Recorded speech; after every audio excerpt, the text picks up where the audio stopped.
আজ আমরা কোষে দেখি 10.2 কিছু অঙ্ক করব।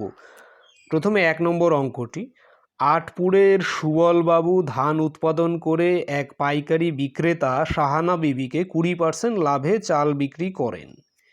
সাহানা বিবি দোকানদার উৎপলবাবুকে 10% লাভে ওই চাল বিক্রি করেন, কিন্তু উৎপলবাবু যদি 12% লাভে ওই চাল বিক্রি করে থাকেন তবে একটি সরল রেখাংশের ছবি এঁকে নিচের প্রশ্নগুলির উত্তর খুঁজি। সুবলবাবু যে চাল উৎপাদন করতে 7,500 টাকা খরচ হয়েছে সেই চাল সাহানা বিবি কত টাকায় কিনেছেন হিসাব করে লিখি। তাহলে এখানে বুঝতে হবে, প্রথমে সুবলবাবু ধান উৎপাদন করেছেন, তারপরে সেটি সাহানা বিবিকে বিক্রি করেছেন 20% লাভে, আবার সাহানা বিবি তারপরে উৎপলবাবুকে বিক্রি করেছেন 10% লাভে। উৎপলবাবু হচ্ছে দোকানদার, তবে উৎপলবাবুর থেকে ক্রেতা চাল কিনেছেন। ঠিক আছে,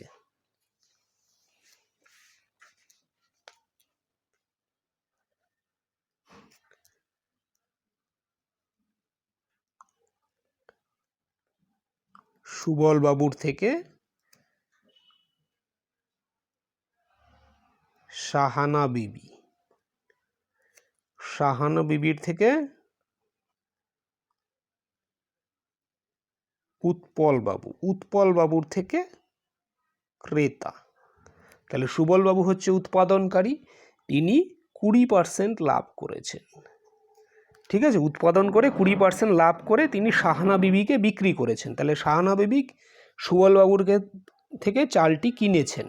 এবার সাহানা বিবি সুবলবাবুর থেকে চাল কিনে উৎপলবাবুকে বিক্রি করেছেন এবং তাতে উনি 10% লাভ করেছেন।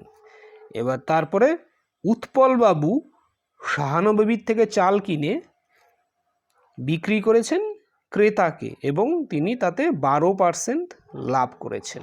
তাহলে প্রথমে বলেছে যে সুবলবাবু যে চাল উৎপাদন করতে 7500 টাকা খরচ হয়েছে সেই চাল সাহানা বিবি কত টাকায় কিনেছেন। তাহলে সুবলবাবুর যে বিক্রয় মূল্য, ঠিক আছে, সুবলবাবুর বিক্রয় মূল্যই সাহানা বিবির ক্রয় মূল্য।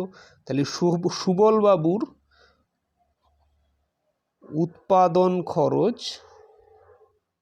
উৎপাদন খরচই মানে ক্রয় মূল্য বলতে পারি, ইকুয়াল টু 7500। ঠিক আছে, তাহলে বিক্রি করেছেন কত, 20% লাভে। তাহলে 20% লাভ মানে কত, 100 টাকা। আমরা উৎপাদন খরচই লিখছি, ক্রয় মূল্য লিখলাম না। উৎপাদন খরচ হলে, ঠিক আছে, এটা 1 নম্বর, বিক্রয় মূল্য 120 টাকা, কারণ 20% লাভ করেছেন সুবলবাবু। 1 টাকা উৎপাদন খরচ হলে বিক্রয় মূল্য 120/100 টাকা। 7,500 টাকা উৎপাদন খরচ হলে কত হবে, 7,500 গুণ 120 ডিভাইডেড বাই 100। 0 0 কেটে যাচ্ছে, তাহলে 75কে 120 দিয়ে গুণ করলে হবে 9,000। ঠিক আছে, তাহলে এটা হচ্ছে সুবলবাবুর বিক্রয় মূল্য। আর সুবলবাবুর বিক্রয় মূল্য আর সাহানা বিবির ক্রয় মূল্য তো একই, কারণ সুবলবাবু সাহানা বিবিকে বিক্রি করেছেন। তাহলে সাহানা বিবি কত টাকায় কিনেছেন, সাহানা বিবি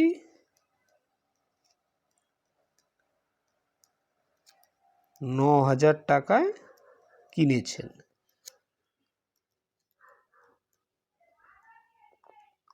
এটা গেল 1 নম্বর। তারপরেরটা বলেছে সুবলবাবু যে চাল উৎপাদন করতে 2500 টাকা খরচ হয়েছে সেই চাল উৎপলবাবু কত টাকায় বিক্রি করবেন। ঠিক আছে, 2500 টাকা সুবলবাবুর উৎপাদন করতে খরচ হয়েছে, সেই চাল উৎপলবাবু কত টাকায় বিক্রি করবেন। তাহলে উৎপলবাবু কি করবেন, এটা বিক্রি করবেন 12% লাভে। ঠিক আছে, তাহলে প্রথমে সুবলবাবু উৎপাদন করেছেন সেটা প্রথমে 20% লাভে বিক্রি করবেন, সাহানা বিবি সেটা 10% লাভে বিক্রি করবেন। উৎপলবাবু সেটা 15% লাভে বিক্রি করবেন। ঠিক আছে, তাহলে 3 বার বিক্রয় মূল্য পাওয়া যাবে। প্রথমে সুবলবাবু থেকে সাহানা বিবি থেকে উৎপলবাবু তারপরে এটা আবার বিক্রি করবেন। তাহলে আমাদের এটা বের করতে হবে বিক্রয় মূল্য। ঠিক আছে, ক্রমে। তাহলে ধরি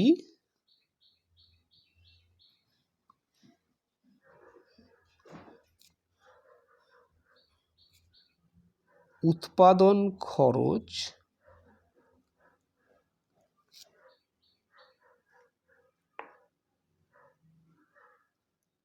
x টাকা, বা উৎপাদন খরচ তো বলেই দিয়েছে সেটা 2500 টাকা। তাহলে এটা ধরার দরকার নেই, উৎপাদন খরচ 2500 টাকা। তাহলে প্রথমে কি সুবলবাবু 20% লাভ করে বিক্রি করেছেন, তাহলে 2500 টাকার 20% লাভের বিক্রয় মূল্যটা বের করি। তাহলে প্রথমে হচ্ছে 20% লাভ।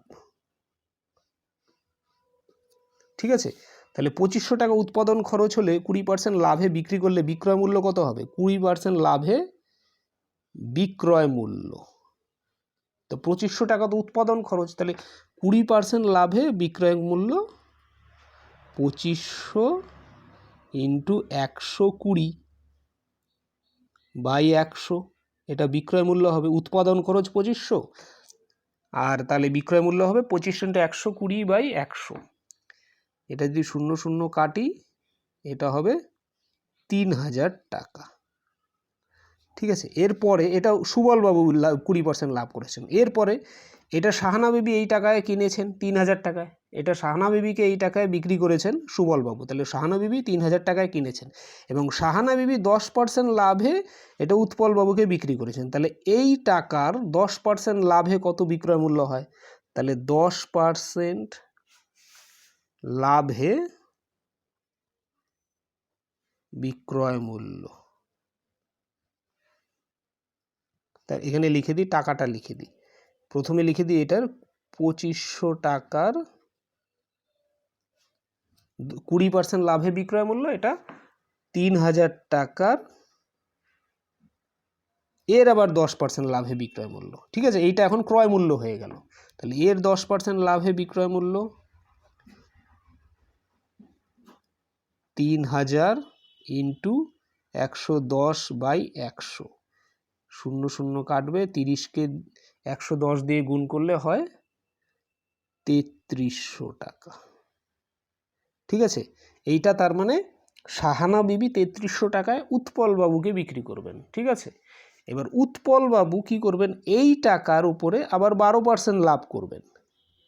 তাহলে প্রথমে 2500 টাকায় 20% লাভ করে 3000 টাকা বিক্রি করবেন সুবলবাবু, তারপরে সাহানা বিবি 3000 টাকায় কিনে 10% লাভে বিক্রি করবেন এবং সেটা হবে বিক্রি 3300 টাকায়। তাহলে বিক্রি কিনবেন কে? সেটা উৎপলবাবু। 3300 টাকায় কিনে তিনি তার উপরে 12% লাভ করবেন। তাহলে 3300 টাকার 12% লাভে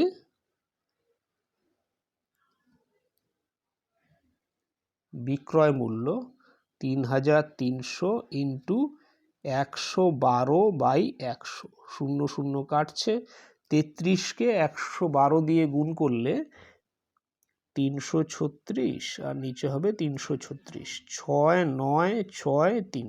ঠিক আছে, এটা রাফে করে নেবে। 3696 টাকা হবে। তাহলে উৎপলবাবু কত টাকায় বিক্রি করবেন? উৎপলবাবু, এটা গেল 2 নম্বর।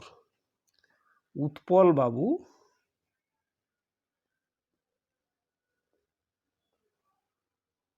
3696 টাকায় বিক্রি করবেন। ঠিক আছে, তারপরে বলেছে উৎপলবাবু আমাদের যে দামে চাল বিক্রি করেন, সুবলবাবু যদি সেই দামে সরাসরি চাল বিক্রি করেন তবে সুবলবাবুর শতকরা কত লাভ হবে? তাহলে উৎপলবাবু আমাদের বলতে আমরা ক্রেতা বোঝাচ্ছি, তো উৎপলবাবু ক্রেতাদের যেই দামে চাল বিক্রি করেন, সুবলবাবু যদি সরাসরি সেই দামে চাল বিক্রি করেন, তাহলে সুবলবাবুর কতটা? তাহলে উৎপলবাবু আমাদের কি দামে চাল বিক্রি করেন? উৎপলবাবু আমাদের 3,696 টাকায় চাল বিক্রি করেন। আর সুবলবাবু কত টাকায় চাল বিক্রি করেন? সুবলবাবু সাহানা বিবিকে 3,000 টাকায় চাল বিক্রি করেন। তাহলে উৎপলবাবুর টাকায় যদি সুবলবাবু চাল বিক্রি করতেন, ঠিক আছে, তাহলে সুবলবাবুর আরও বেশি লাভ হতো। তিনি 3,000 টাকার জায়গায় 3,696 টাকায় চাল বিক্রি করতেন। ঠিক আছে, তাহলে 3,000 টাকায় তিনি যেই চাল বিক্রি করলেন 2,500 টাকায় কিনে, তিনি 3,696 টাকায় চাল বিক্রি করতেন। তাহলে সুবলবাবু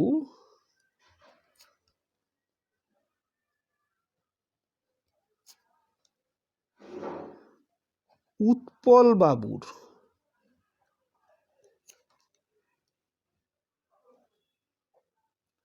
বিক্রয় মূল্যে, উৎপলবাবু যেই দামে চাল বিক্রি করেন সেই দামে উৎপলবাবুর বিক্রয় মূল্যে চাল বিক্রি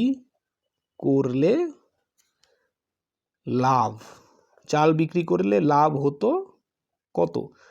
কারণ উৎপলবাবু 3,696 টাকায় বিক্রি করেছেন, সুবলবাবু আসলে তো 3,000 টাকায় বিক্রি করেছেন। যদি তিনি উৎপলবাবুর বিক্রয় মূল্যে বিক্রি করতেন তাহলে তার লাভ হতো 3,696 মাইনাস 2,500 মানে তার উৎপাদন খরচ, এটা হতো 1,196 টাকা। তাহলে শতকরা লাভ 1,196 ডিভাইডেড বাই 2,500 ইন্টু 100, 100 কেটে গেল। 1,196কে 25 দিয়ে ভাগ করলে হয় 4, 147 21 25 এত টাকা। ঠিক আছে,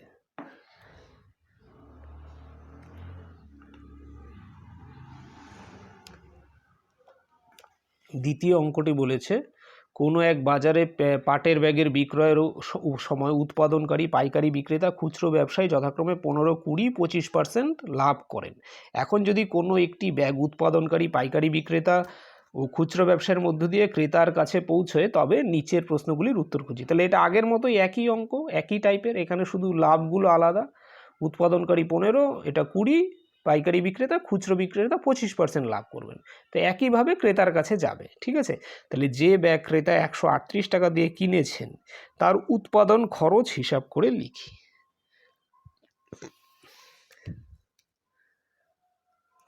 ঠিক আছে, যেই ব্যাগ ক্রেতা 138 টাকা দিয়ে কিনেছেন, তা ধরি আমরা এখানে ধরে নিচ্ছি, ধরি উৎপাদন খরচ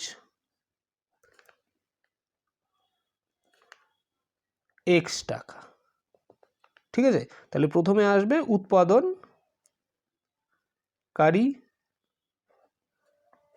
সে করবে 15%, তারপরে পাইকারি সে করবে 20%, তারপরে খুচরো ব্যবসায়ী সে করবে 25%, লাস্টে ক্রেতা। ঠিক আছে, তো এইভাবে যাবে। তাহলে এখানে ধরি উৎপাদন খরচ x টাকা, তাহলে উৎপাদনকারীর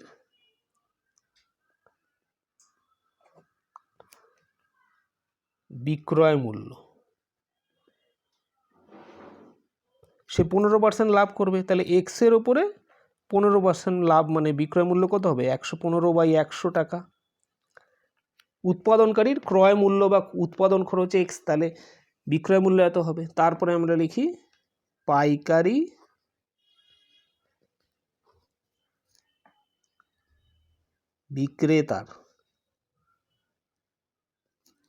বিক্রেতার বিক্রয় মূল্য, তাহলে এটা তার ক্রয় মূল্য অলরেডি, যেটা 100 x ইন্টু 115/100, এটা উৎপাদনকারীর বিক্রয় মূল্য, সেটা পাইকারি বিক্রেতার ক্রয় মূল্য।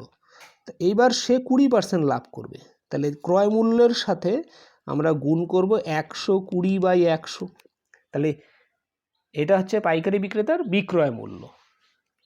ঠিক আছে, এটা তো ক্রয় মূল্য ছিলই, ক্রয় মূল্যের উপরে 20% লাভ করবে পাইকারি বিক্রেতা। তারপরে হচ্ছে খুচরো ব্যবসায়ীর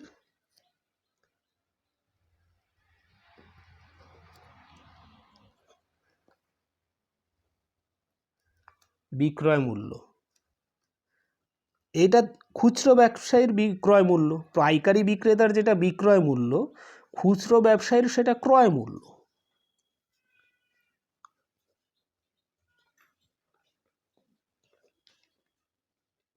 সে করবে 25% লাভ, তার মানে 125 ডিভাইডেড বাই 100। ঠিক আছে, তাহলে এটা খুচরো ব্যবসায়ীর বিক্রয় মূল্য। তাহলে শর্তানুসারে এইটাই ক্রেতার ক্রয় মূল্য।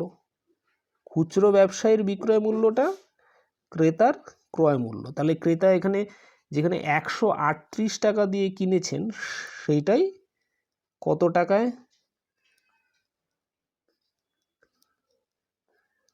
উৎপাদনকারী উৎপাদন করতে খরচ করেছেন সেটাই লিখব। তাহলে এটা ক্রেতার ক্রয় মূল্য বা খুচরো ব্যবসায়ীর বিক্রয় মূল্য ইকুয়াল টু 138। এটা কারণ 138 টাকা দিয়ে ক্রেতা কিনেছেন বা খুচরো ব্যবসায়ী বিক্রি করেছেন। তো এইখান থেকে আমরা এক্সের মানটা বার করলেই পেয়ে যাব। তো এখান থেকে 25 দিয়ে কাটলে 5, 4, 30, 3 দিয়ে কাটলে 10 দিয়ে কাটলে 3, এখানে হবে 10, 5 দিয়ে কাটলে 2, 5 দিয়ে কাটলে 23, এইখানে 5 আছে, 5 দিয়ে 100কে কাটলে 20। তাহলে কত হলো এক্স ইন্টু 69, 23 ইন্টু 3 মানে 69 ডিভাইডেড বাই 40 মানে 138। তাহলে x equal to 138 into 40 divided by 69, এটা দিয়ে কাটলে 2, এক্স ইকুয়াল টু 80। তাহলে যেই, ঠিক আছে, 80 হবে অ্যান্সার। তাহলে যেই উৎপাদন, যেখানে ক্রেতা যেই ব্যাগ 138 টাকায় কিনেছে তার উৎপাদন খরচ 80 টাকা। পরে বলেছে যেই ব্যাগের খরচ 140 টাকা সেই ব্যাগ ক্রেতা কী দামে কিনেছেন। তাহলে এখানে খরচ 140 টাকা, তাহলে এখানে আগেরটাতে যেমন উৎপাদন খরচ দেওয়া রয়েছে, না ক্রেতা কিনেছে 138 টাকায়, উৎপাদন খরচ বের করতে হবে। এখন উৎপাদন খরচ দেওয়া আছে, ক্রেতা কত দামে কিনবে সেটার মানটা বের করতে। তাহলে আমরা এখানে যদি এক্সের জায়গায় 140 বসিয়ে দিই তাহলে যা বের হবে এইখানে, কারণ এটা তো আমরা ক্যালকুলেশন করেই বের করেছি, এই যে লাভ করে, এটা আর দ্বিতীয়বার করার দরকার নেই। ঠিক আছে, তাহলে একই জায়গায় এক্সের জায়গায় আমরা 140 বসাবো, তাহলে যা ভ্যালু বাড়াবে সেটাই হবে ক্রেতার ক্রয় মূল্য। তাহলে 2-এর ক্ষেত্রে যে ব্যাগের খরচ 140 টাকা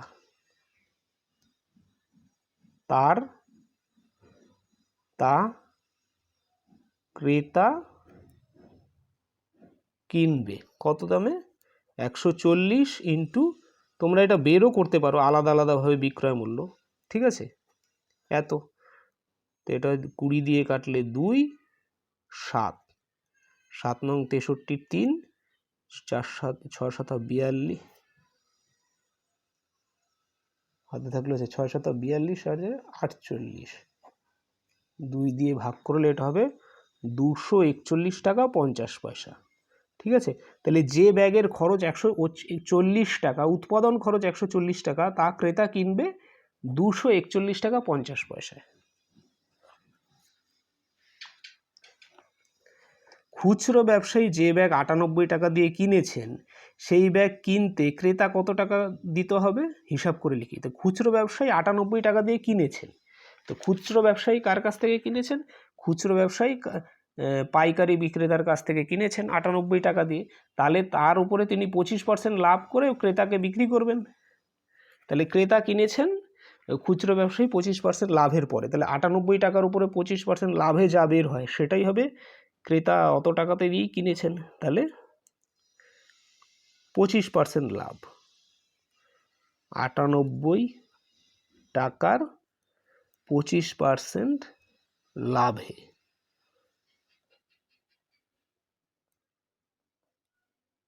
বিক্রয় মূল্য 98 ইন্টু 100, খুচরো ব্যবসায় 25% লাভের পরে ক্রেতাকে বিক্রি করেছেন, তাহলে ক্রেতা কিনেছেন 98-এর 25% লাভে, তো এটাই হবে বিক্রয় মূল্য।